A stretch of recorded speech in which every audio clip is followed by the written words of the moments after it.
Iya Monsurat Garri company.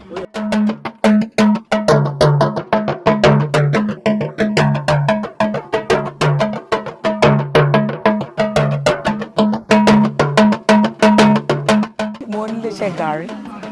Gbogbo factory wọn èmi ló ní. So mo máa já ẹ̀gẹ́, mo máa rẹ̀ ẹ̀gẹ́ fún lòdù mọ́tò. Ó jẹ́ kù díẹ̀ kí mọ́tò mi gbẹ́gẹ́ mi wá. Ẹ̀kẹ́ ló ṣe tán.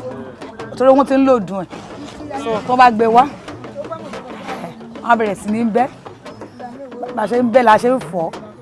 Tá bá fọ̀ tán, àwa kó sínú ẹ̀rọ, àwa lọ̀. Tá bá ti wá lọ̀ tán, àwa bàgẹ́ sínú bag. So 3 days, àá bẹ̀rẹ̀ sí àá tẹ̀, a máa yán. So yíyan náà lélẹ̀. Lẹ́yìn yíyan, jíjẹ ló kù. A fi tẹ̀bà, àmú gàrí. Èèyàn mi lè yàn jẹ lásán pẹ̀lẹ́ ẹ̀pà. Èèyàn mi gan bó ṣe kan yí gan kò nídìí ẹ̀pà, omi tútù ló nídìí. A ṣáà máa lọ.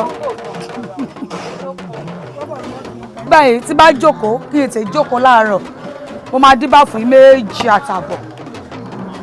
Kò easy, ẹgbẹ́ kò easy báyìí o.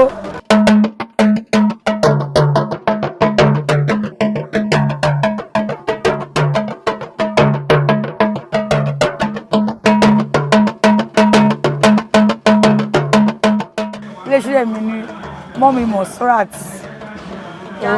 Garri company. Mo dúpẹ́ lọ́wọ́ SM production torí pé wọ́n gbé iléeṣẹ́ mi dìde. Mo dúpẹ́ lọ́wọ́ wọn gidigidi, iléeṣẹ́ wọn ò ní jóná o. Àpọ̀wọ́ máa jẹ́ o, àtàjèrè ọjà o.